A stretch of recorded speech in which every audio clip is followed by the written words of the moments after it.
Don't you want to try the coffee I made just for you, honey? My husband James asked with a strange smile, one that didn't quite reach his eyes.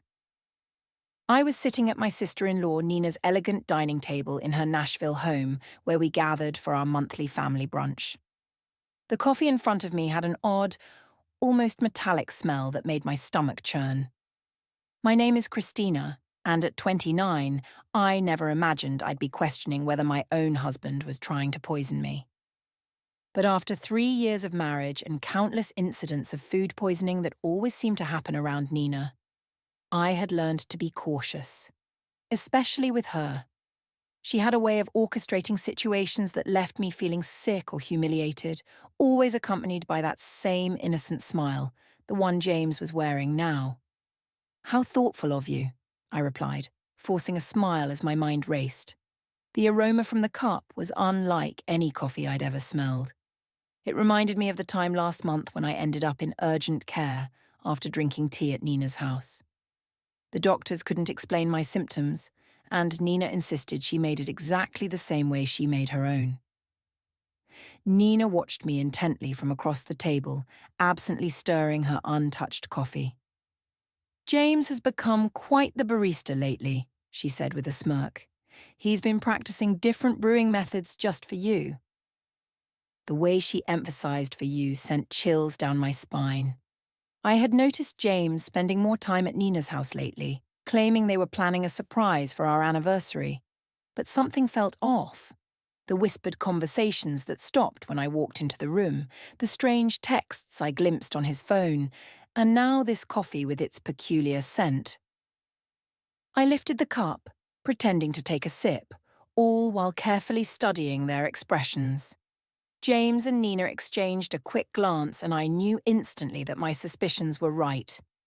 Making a show of checking my phone, I stood up abruptly. "Oh, would you look at that?" I said. "I need to make a quick work call." "Nina, would you mind if I used your study?" As I walked past Nina's place setting, I deliberately stumbled, quickly switching our coffee cups in the confusion of steadying myself.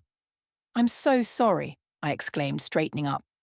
"I'm such a klutz sometimes," I muttered, as Nina waved off my apology with a tight smile. "Just try not to break anything in the study," she said, her voice tinged with a forced calm. I nodded and hurried away, my heart pounding in my chest. As I passed through the doorway into the study, I kept my eyes on the dining table. I just had to wait and watch from the study doorway. I saw Nina lift the coffee cup to her lips, and a wave of anxiety hit my stomach. Part of me wanted to stop her, to warn her, but I needed to know the truth.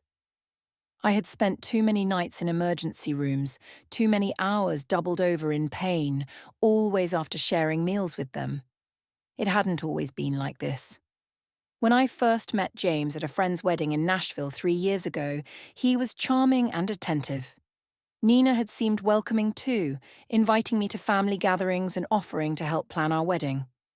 But looking back, I should have noticed the red flags. The way she would accidentally spill things on my dress at important events, or how my food always seemed to have extra seasoning when she helped cook. It started small. An upset stomach here. A mild allergic reaction there. James always had an excuse ready. "Maybe it was something you ate earlier," or "You must be coming down with something." But the pattern was becoming too clear to ignore. The worst incident happened 2 months ago when I ended up in the hospital after eating breakfast at their house. The doctors found traces of something in my system that they couldn't identify, but James convinced everyone that I must have taken some expired medication. I gripped the doorframe, my eyes fixed on Nina as she took another sip of the coffee. James was typing away on his phone, seemingly unconcerned. My own untouched cup sat cold on the table where I had left it, the metallic smell still lingering in my nose, making me shudder. A slight tremor in Nina's hand caught my attention. She set the cup down, her face suddenly going pale. "James," she said, her voice shaking. "Something's wrong." James looked up, his expression changing from confusion to horror as he realized which cup she had been drinking from. He jumped up, knocking over his chair. Nina, what's happening? Her hands were trembling violently now. I don't feel... She tried to stand but stumbled, grabbing the edge of the table for support. James, what did you put in that coffee? I stepped out of the study, my phone already recording. James was beside Nina now, his face ashen. That wasn't supposed to be your cup, he whispered. But in the silence of the dining room, his words carried clearly. Nina's eyes widened with realization and fear. Call an ambulance, she gasped, sliding to the floor. Please. I can't, I said calmly, dialing 911. My hands were steady despite the chaos unfolding before me. Nina was on the floor now, her body racked with violent tremors. James knelt beside her, panic written across his face, as he realized their plan had backfired spectacularly. Emergency services, the dispatcher answered. Yes, we need an ambulance at 1542 Maple Grove Drive, I said clearly, keeping my phone recording with my other hand. My sister-in-law appears to be having a severe reaction to something in her coffee. She's conscious but experiencing tremors. As I spoke to the dispatcher, Nina's eyes locked onto mine. The usual cold calculation in her gaze was replaced by raw fear. Christina, she gasped. You switched. You knew. Ma'am, the ambulance is on its way, the dispatcher assured me. Please stay on the line. James grew more frantic by the second. Nina, what's happening? That wasn't supposed to be... it wasn't meant for... Shut up, James, Nina snapped through gritted teeth, her anger momentarily overcoming her distress. This is all your fault. You said it would just make her sick enough to miss the board meeting next week. You promised it wouldn't be traced. My blood ran cold. The board meeting where I was scheduled to present my proposal for a major client account, the same account Nina had been trying to land for months at our competing firms. Everything started clicking into place. The tea last month, I said, my voice surprisingly steady, and the breakfast incident 2 months ago. Those weren't accidents, were they? Nina's face contorted with another wave of pain. The tea was supposed to keep you home during the Johnson contract presentation, but you went anyway. She clutched her stomach, doubling over.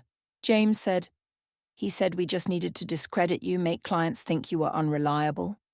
The sound of sirens filled the air outside. James stood up, backing away from both of us. Nina, stop talking. You don't know what you're saying. I know exactly what I'm saying, Nina spat, her words slurring slightly. We've been planning this for months, ever since Christina started outperforming me at every client meeting. You were supposed to make sure she drank it today. The paramedics burst through the front door, and I quickly stepped aside to let them work. As they loaded Nina onto a stretcher, I stopped recording and sent the video to my private email, then forwarded it to my lawyer. James stood frozen, watching as his carefully constructed plan crumbled around him. I'll ride with her to the hospital, I told the paramedics, my voice firm. After all, I need to make sure my sister-in-law gets the proper treatment.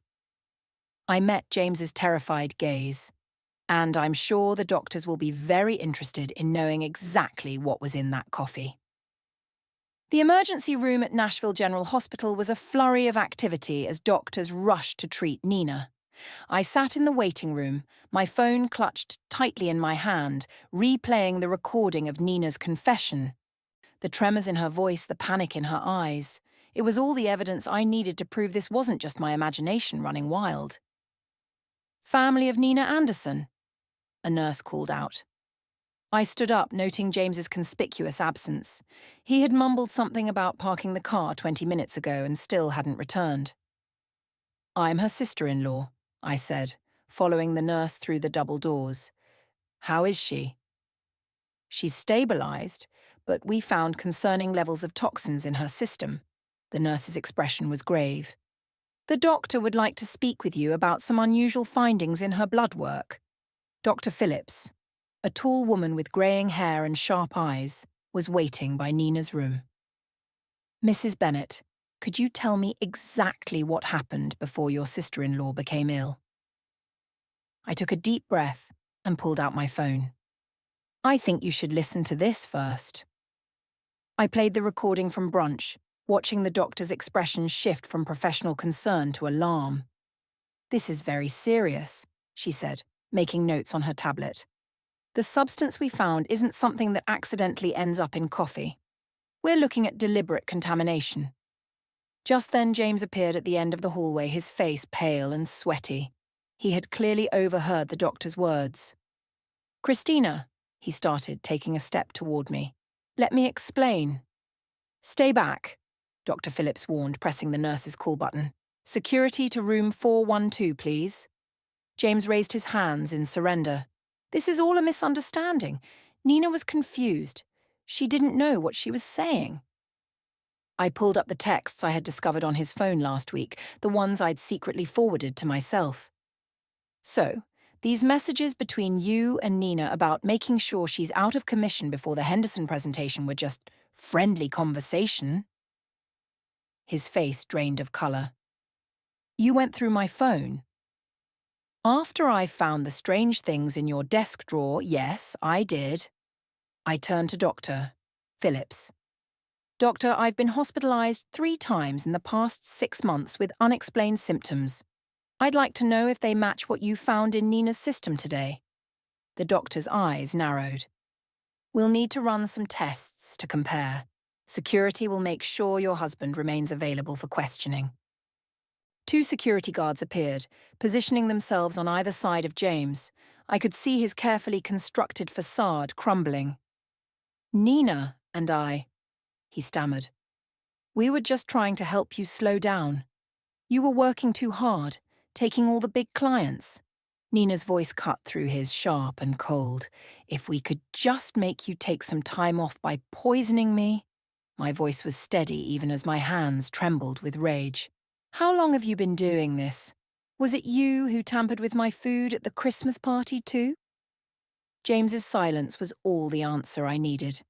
Behind him I could see Nina's room where she lay hooked up to various monitors. Her earlier bravado was gone, replaced by the fear of someone who knew their schemes had finally caught up with them. "Detective Mendoza is on her way," Dr. Phillips said quietly. "She'll want to take statements from everyone involved." I nodded, feeling a strange sense of calm. The truth was finally coming out, and there was no going back. Detective Mendoza arrived within the hour, her presence commanding attention in the sterile hospital corridor. She was a seasoned investigator who specialized in domestic abuse cases, and she listened intently as I played the recording from brunch and showed her the text messages. "Mrs. Bennett," she said, reviewing her notes. "You mentioned previous hospitalizations. Can you tell me more about those incidents?" I pulled out my phone again, opening a document I'd been diligently maintaining for months. The first time was in February, after a dinner at Nina's house.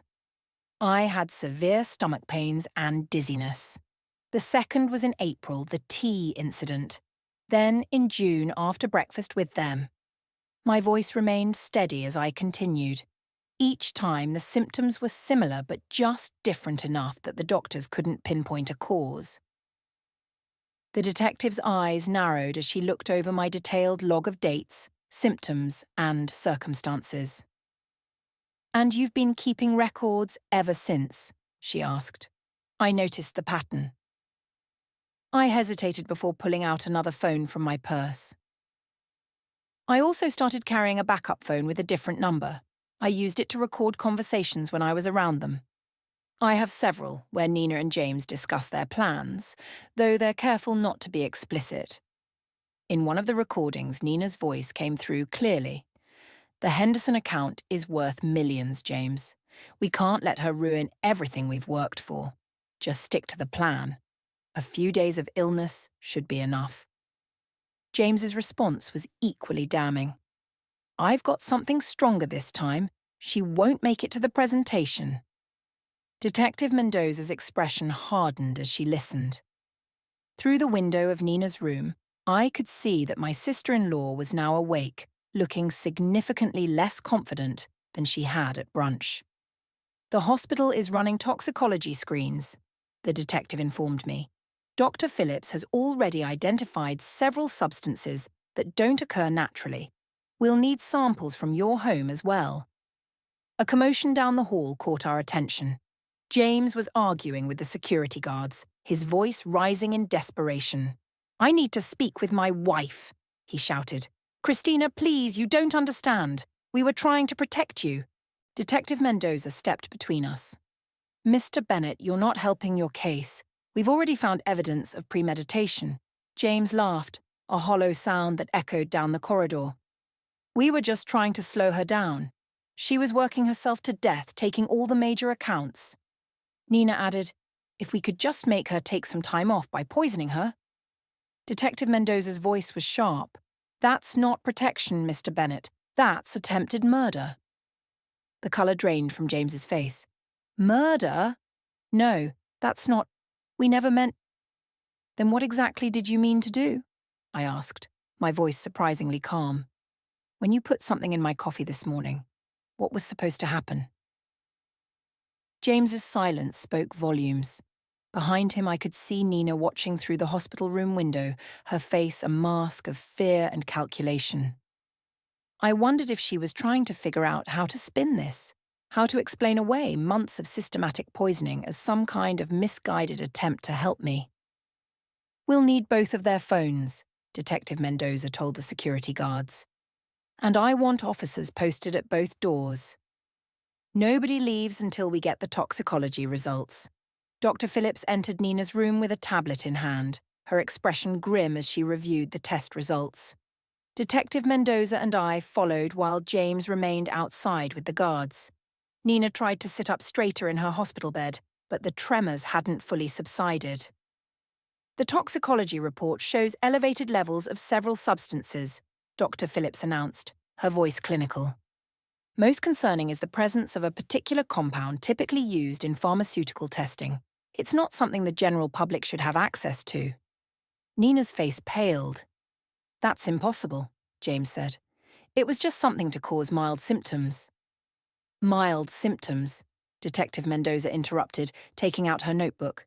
"Like the ones your sister-in-law experienced over the past 6 months." The door opened, and another detective entered, holding an evidence bag. "We found these in Mr. Bennett's office desk at the Anderson marketing firm," he reported, presenting several small bottles with clinical labels, along with detailed notes about dosages and reactions. I felt my knees weaken as I realized the full scope of their plan. "You were documenting everything, like some kind of experiment." "It wasn't like that," Nina protested, but her voice wavered. "We just needed to track what worked. The first few attempts weren't effective enough. You kept showing up to meetings anyway, so we increased the dosages," Detective Mendoza concluded, examining the bottles. "Did you know these substances could be lethal in higher concentrations?" The room fell silent. James, still visible through the window, sank into a chair in the hallway, his head in his hands. "The Henderson account," I said slowly, pieces finally clicking into place. "It wasn't just about that presentation, was it? You needed me out of the way permanently, because the client specifically requested me as their lead." Nina's face contorted with a mixture of anger and fear. "You were ruining everything. I built that client portfolio for years, and then you show up and suddenly everyone wants to work with you instead." James said he could fix it by killing me. The words hung in the air, heavy with accusation. "We weren't trying to—" Nina started, but Dr. Phillips cut her off. "The concentration in the coffee you drank today," the doctor said, looking directly at Nina, "was significantly higher than previous samples we've analysed from Mrs. Bennett's earlier hospital visits. If she had consumed it, the outcome would have been severe, possibly fatal." Detective Mendoza turned to the other officer. "We'll need a full warrant for both their homes and offices, and contact the pharmaceutical company listed on these bottles. Find out how they obtained these substances." Nina slumped back against her pillows, the fight draining from her face. "It wasn't supposed to go this far," she whispered. "James kept saying we just needed one more try." I stepped closer to her bed, my voice steady despite the trembling in my hands. "Every time I got sick, Every meeting I missed, every client I lost, you were both there, watching, taking notes on how your poison was affecting me. What kind of people does that make you? The silence that followed was deafening. Outside, I could hear James being read his rights as additional officers arrived. Nina stared at her hands, unable to meet my gaze. "Detective," I said, turning away from my sister-in-law. "I'm ready to make my formal statement now." The trial lasted 3 weeks, but it felt like years. I sat in the courtroom each day, watching as the prosecution methodically laid out their case against James and Nina. The evidence was overwhelming. The bottles from James's office, their detailed notes on each poisoning attempt, the recorded conversations and text messages discussing their plans. What struck me most was their demeanor throughout the proceedings. Nina, usually so polished and confident, looked small in her defendant's chair. James couldn't even look at me, keeping his eyes fixed on the floor as expert witnesses detailed the potentially lethal effects of the substances they'd been using. Dr. Phillips's testimony was particularly damning. She presented a comprehensive analysis showing how they had gradually increased the dosages over time, demonstrating clear intent to cause serious harm. The pharmaceutical company representative confirmed that James had access to restricted substances. The judge's words echoed through the silent courtroom. The premeditated nature of these actions, carried out against a family member over an extended period, demands the maximum sentence. I watched as they were led away in handcuffs, thinking about how greed and jealousy had twisted two people I once trusted into something unrecognizable.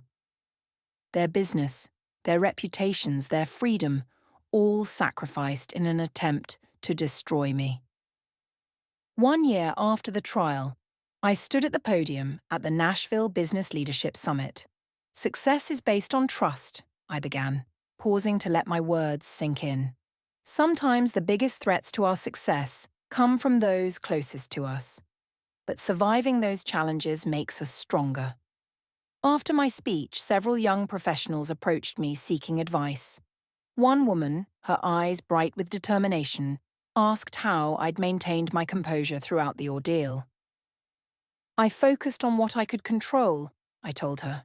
"I gathered evidence, trusted my instincts, and refused to let fear stop me from pursuing my goals. Success isn't just about moving forward, it's about succeeding despite those who try to hold you back."